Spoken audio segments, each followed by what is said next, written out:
Hello everyone, I am Ankit Kumar and I welcome you all to education circuit. और आज हम FCAT 1 2022 का 14 Feb को फर्स्ट शिफ्ट में जो पेपर हुआ था हम उसका एनालिसिस करेंगे, उसके क्वेश्चंस देखेंगे। देखो पेपर बहुत ही आसान था, कोई भी दिक्कत नहीं थी। मैथमेटिक्स में आप सब लोगों को कोई दिक्कत नहीं हो रही थी। जिन लोगों ने मैथ वाली क्लास लगाई थी जो हमने कवर की थी उनसे कोई भी दिक्कत नहीं हो रही थी। ऑलमोस्ट 85% क्वेश्चन बड़े आसानी से बन जा रहे थे। और देखो इंग्लिश बहुत ही आसान आई है, कोई इतनी दिक्कत नहीं आई है। सिनोनियम्स और एंटोनियम से सबसे ज़्यादा डर लगता था और सिनोनियम्स और एंटोनियम्स ही बहुत आसान आए हैं। आपके इडियम्स एंड फ्रेजेस भी बहुत आसान आए हैं, वन वर्ड सब्स्टिट्यूशन भी बहुत आसान आए हैं और रीजनिंग भी बहुत आसान आई है। और देखो मैथमेटिक्स भी आसान रही है और जीके भी बहुत ही आसान रही है, इतना कोई ज़्यादा डिफिकल्ट कुछ था नहीं।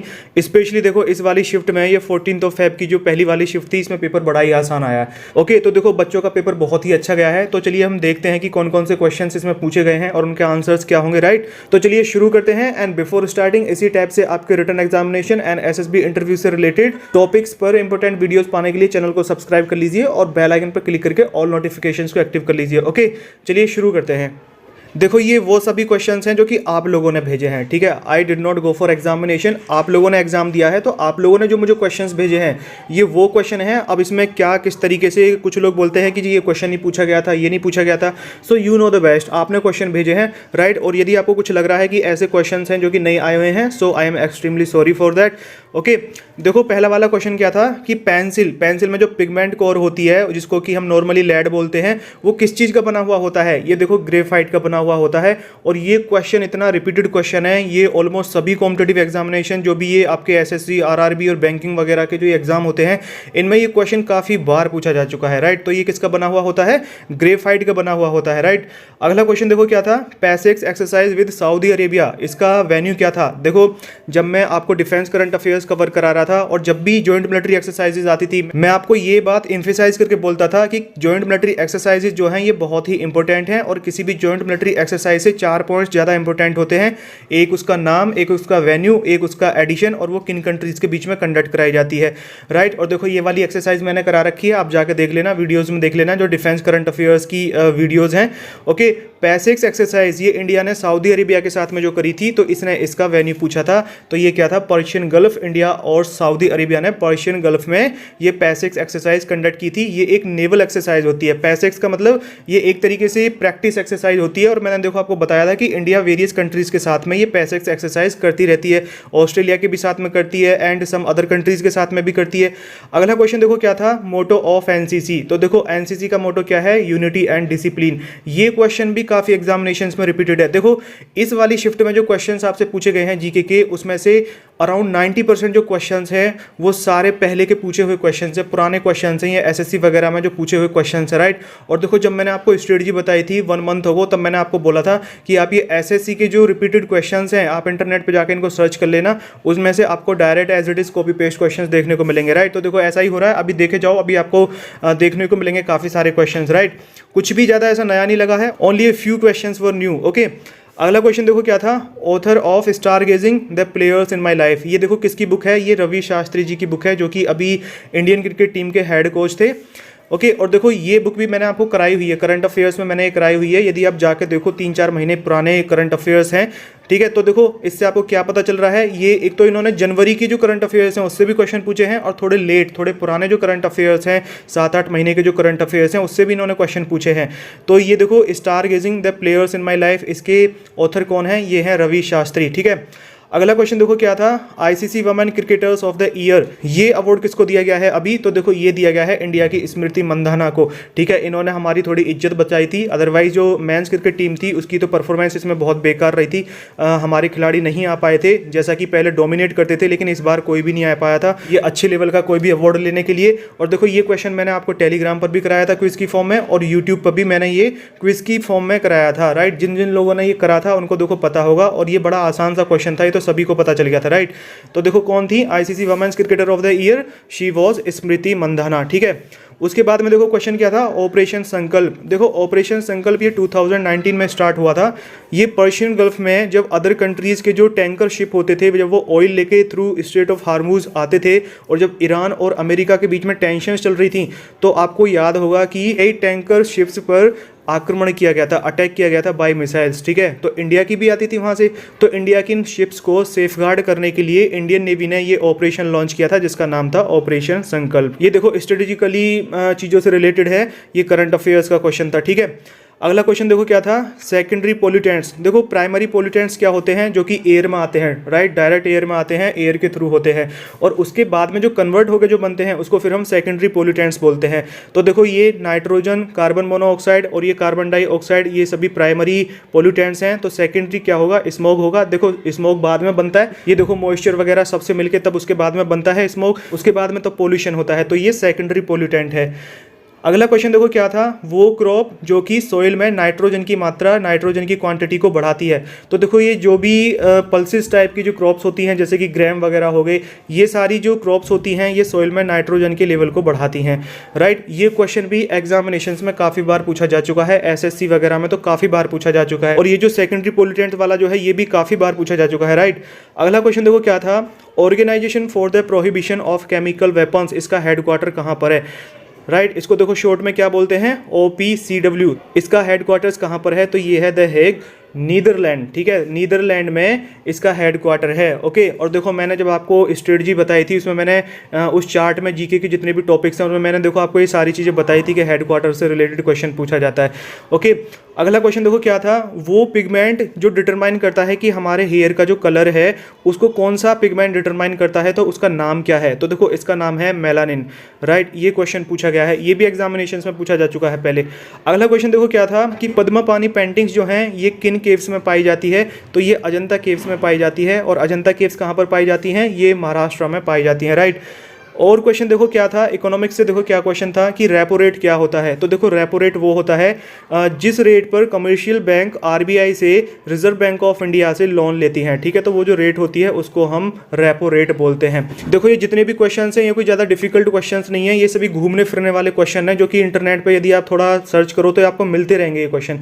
जैसे ही आप सर्च करोगे ना, देखो किसी भी क्वेश्चन को तुरंत आपको ये पहले से ही एग्जिस्ट हुआ मिलेगा इंटरनेट पर ये क्वेश्चन। ठीक है, आप देख लो, गूगल पर जाकर देख लो, कोई भी क्वेश्चन ऐसा कोई ज़्यादा नया नहीं है, राइट। अगला क्वेश्चन देखो क्या पूछा था, मिड डे मील स्कीम ये किस मिनिस्ट्री के अंडर आती है, तो देखो ये आती है ministry of human resource and development. अच्छा, आपने देखो नोटिस किया होगा, मैंने आपको बोला भी था, जैसे ही मैंने पहले दिन का एनालिसिस कराया था और मैंने उससे भी पहले स्ट्रेटजी वाली क्लास में मैंने ये बोला था कि जैसे ही पहले दिन की पहले शिफ्ट का एग्जाम होता है आप तुरंत उसका एनालिसिस करना, आपको ये हिंट मिलेगा कि किन किन टॉपिक्स से क्वेश्चन पूछ रहे हैं। तो देखो इन्होंने इस चीज़ पर क्वेश्चन पूछा है कि कौन सी चीज़ किस मिनिस्ट्री के अंडर आ रही है, किस ऑर्गेनाइजेशन के अंडर आ रही है, राइट। जैसे कि पूछा कि इंटरनेशनल स्कूल ये किसके अंडर आते हैं, तो देखो इस तरीके से आपने नोटिस किया होगा सभी शिफ्ट्स में इस तरीके से इन लोगों ने क्वेश्चंस पूछे हैं। ओके, और देखो जो थोड़े से समझदार बच्चे थे उन्होंने तेजी से इन चीज़ों पर काम कर लिया और तैयारी करी और अब बाद में अच्छा परफॉर्म किया है उन्होंने, राइट। देखो अगला क्वेश्चन क्या था, who was the leader of Awadh in 1857 revolt. Okay, देखो 1857 की जो क्रांति हुई थी, 1857 के जो रिवोल्ट हुए थे उसमें अवध की तरफ से अंग्रेजों के खिलाफ जो लीड किया था वो किसने किया था, तो वो बेगम हजरत महल ने किया था, राइट। देखो ये वो क्वेश्चंस हैं, ये मैंने नहीं बनाए, जो आप लोगों ने भेजे हैं वही हैं। There could be a little bit mistake, लेकिन जो भी है वो आपको ही पता है। देखो वो आपकी टाइपिंग मिस्टेक हो सकती है या आपकी जो मेमोरी में थोड़ा गलत हो गया हो, थोड़ा सा मैसेज चेंज हो जाता है तो उसकी वजह से हो सकता है, लेकिन जो है वो बेस्ट है, राइट। जो भी है वो बेस्ट है, ठीक है, मैंने बेस्ट लेने की कोशिश करी है। ओके, यदि थोड़ा बहुत इधर उधर 19-20 हो रहा है so I am extremely sorry for that, कोई दिक्कत वाली बात नहीं है, आपको ये आइडिया लग जाएगा कि क्वेश्चन कहाँ से और कैसे पूछे जा रहे हैं। ओके, अगला क्वेश्चन देखो क्या था, प्रीएम्बल सीक्वेंस पूछा था, हमारे कॉन्स्टिट्यूशन में जो प्रीएम्बल है उसका सीक्वेंस पूछा था। तो देखो ये क्या है, ये देखो थोड़ा सा डिफिकल्ट क्वेश्चन है, यदि आपने ये नहीं पढ़ा है, यदि नहीं पढ़ा है तो फिर आपको थोड़ी सी दिक्कत होगी, आप इसको कॉमन सेंस लगा के मतलब नहीं कर पाओगे यदि आपको बिल्कुल भी जानकारी नहीं है, और जिन लोगों ने पढ़ा है तो फिर उसके लिए तो ये आसान ही है। तो देखो ऑर्डर क्या है, sovereign, socialist, secular, democratic and Republic. ठीक है, ये हमारे प्रीएम्बल का ऑर्डर है, यानी कि उसका सीक्वेंस है। अगला क्वेश्चन देखो क्या था कि ITR पोर्टल यानी कि इनकम टैक्स रिटर्न पोर्टल जो है ये किसने बनाया है, जो इसका न्यू वर्जन है ये किसने बनाया है, तो ये देखो इन्फोसिस ने बनाया है। और देखो मैंने आपको स्ट्रेटजी वाली क्लास में बताया था कि ये जो ऐप्स और स्कीम्स वगैरह हैं गवर्नमेंट के द्वारा जो लॉन्च किए हुए ऐप्स हैं या जो स्कीम्स हैं इनसे रिलेटेड क्वेश्चन आता है। देखो ये ऐप्स पोर्टल वगैरह आ गया देखो इससे। अगला क्वेश्चन देखो क्या है, वेदर फिनोमिना ये हमारी जो एटमॉस्फेरिक लेयर्स होती हैं उनमें कहाँ पर होता है, तो देखो ये ट्रोपोस्फेयर में होता है, राइट। और देखो ये क्वेश्चन मैंने आपको करा रखा है, ये रीजनिंग में भी मैंने करवाया था, मैंने आपको बताया था एक क्वेश्चन था, ये लेयर्स थी और उसमें एक फोर्थ ऑप्शन था एटमॉस्फेयर, तो ऑड वन आउट में हमने ये किया था, तब मैंने आपको ये सारी चीज़ें समझाई थी। और स्ट्रेटजी वाली क्लास में भी मैंने बताई थी कि भाई ज्योग्राफी में क्वेश्चन किस तरीके से आएंगे, मैंने बताया था आपको कि ये लेयर्स से रिलेटेड क्वेश्चन आते हैं, ग्लोब से रिलेटेड क्वेश्चन आते हैं, तो देखो ये क्वेश्चन आ गया है, राइट। तो ये किस में होता है, ट्रोपोस्फेयर में होता है। और देखो इससे रिलेटेड मैंने क्वेश्चन देखो पूछे थे, ये लेयर से रिलेटेड मैंने देखो ये क्वेश्चन पूछा था कि कम्युनिकेशन जो होता है उसको कौन सी लेयर पॉसिबल बनाती है, राइट। अगला क्वेश्चन देखो क्या था, फर्स्ट न्यूक्लियर टेस्ट उसका नाम क्या था, ठीक है, जो हमने इंडिया ने पहला न्यूक्लियर टेस्ट किया था उसका नाम क्या था, तो देखो पहला न्यूक्लियर टेस्ट कहाँ पर हुआ था, पोखरण में हुआ था, राजस्थान के पोखरण में इन 1974, और उसका नाम था ऑपरेशन स्माइलिंग बुद्धा। ओके इस ऑपरेशन की वजह से हमारे और जो अमेरिका के जो रिलेशंस थे उसमें फिर दिक्कतें आई थी, थोड़ी टेंशन आई थी, ठीक है। अगला क्वेश्चन देखो क्या था, Sakshi Malik is associated to which sports, तो देखो ये रेसलिंग से हैं, ये तो देखो बड़ा फेमस क्वेश्चन है। और देखो ये अभी मैंने आपको ओलंपिक गेम्स जो अभी कराए थे उसमें मैंने इंपॉर्टेंट फैक्ट्स वाली जो एक स्लाइड कराई थी उसमें देखो मैंने कवर किया था, जिसमें मैंने ये आपको बताया था कि भी पहला पर्सन कौन था, यानी कि पहला इंडिविजुअल मेडल किसने जीता था, पहला इंडिविजुअल गोल्ड मेडल किसने जीता था, एक ऐसी स्लाइड कराई थी अभी देखो एग्जाम से 4-5 दिन पहले, यदि आपको याद हो तो देखना, देख सकते हो आप, चेक कर सकते हो। तो देखो उसमें मैंने आपको बताया था कि साक्षी मलिक जो है ये पहली महिला रेसलर हैं, पहली ये वुमेन रेसलर है इंडिया की तरफ से जिन्होंने कि ओलंपिक गेम्स में मेडल जीता है, रेसलिंग में जीता है, राइट, जो कि इन्होंने जीता था रियो ओलंपिक गेम्स 2016 में, इन्होंने ब्रॉन्ज मेडल जीता था। ओके और देखो इनके बारे में तो पता भी रहता है, ये कोई ऐसा छुपा रुस्तम नाम नहीं है कि भाई लोगों को थोड़ा सा परेशानी होगी, अदरवाइज ज़्यादातर ऐसा नाम पूछते हैं जो कि कम सुना जाता है, ठीक है, लेकिन ये तो बड़ा फेमस नाम है, कोई दिक्कत नहीं होनी चाहिए। देखो और कट ऑफ भी लोग बोल रहे हैं कि 150 के बिलो जाएगी, बिल्कुल नहीं जाएगी, 150 के बिलो नहीं जा सकती, इम्पॉसिबल, ठीक है। बहुत ही सिंपल पेपर हैं सारे चारों सेक्शन सिंपल है, मैथ सिंपल है, रीजनिंग सिंपल है, जीके सिंपल है और आपकी इंग्लिश तक सिंपल है। बताओ सिनोनियम्स और एंटोनियम्स में बच्चे फंसते थे, उनकी उन्होंने क्वांटिटी कम कर दी है, ठीक है, और वो भी आसान है। देख लो आप किसी भी शिफ्ट को उठा कर देख लो, सभी में आसान ही है, और फिर उन्होंने PQRS और उसमें ऐड कर दिया जो कि आसान ही होते हैं, हर कोई कर लेता है उनको, ठीक है। तो देखो अगला क्वेश्चन क्या है कि वर्ल्ड वॉर 1 के टाइम पर वो कौन सी कंट्री थी जो कि पार्ट नहीं थी एक्सिस पावर का, तो वो थी देखो फ्रांस जो थी वो एलाइड कंट्रीज का पार्ट थी।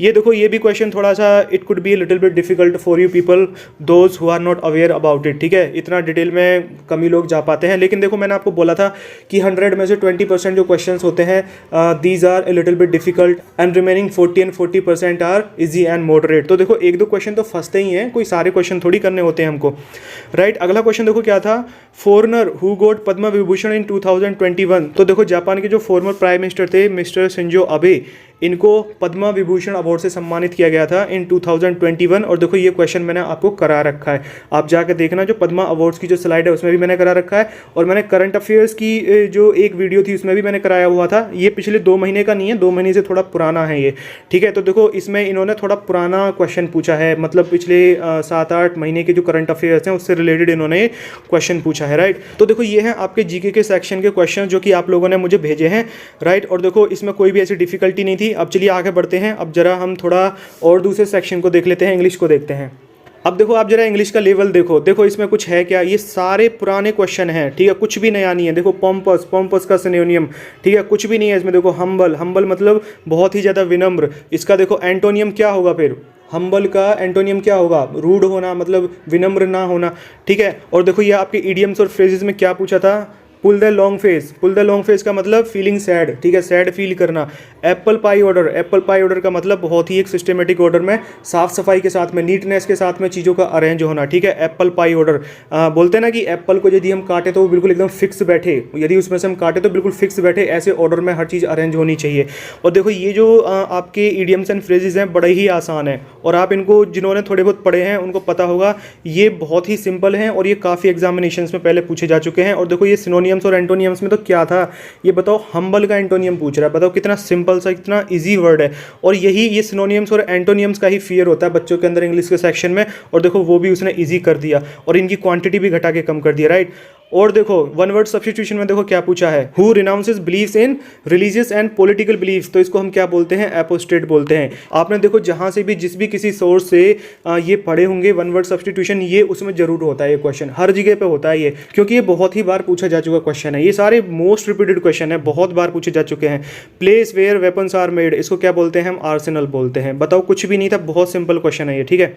अब चलो रीजनिंग देखते हैं। देखो रीजनिंग में ऑड वन आउट में क्या दिया हुआ था, chlorine, fluorine, bromine and iodine. ये देखो जब हम पीरियोडिक टेबल में देखते हैं, साइंस वाले बच्चों के लिए तो बड़ा आसान क्वेश्चन है ये, तो ये 17th ग्रुप में आते हैं और इनको हम हैलोजन बोलते हैं, राइट। इस पूरे ग्रुप को हम हैलोजन बोलते हैं, ये नॉन मेटल एलिमेंट्स होते हैं, राइट। और देखो इनमें से यदि हम ऑड वन आउट की बात करें तो ब्रोमीन जो होगा वो ऑड वन आउट होगा, ठीक है, इनसे वो थोड़ा डिफरेंट रहता है, तो bromine is the correct answer.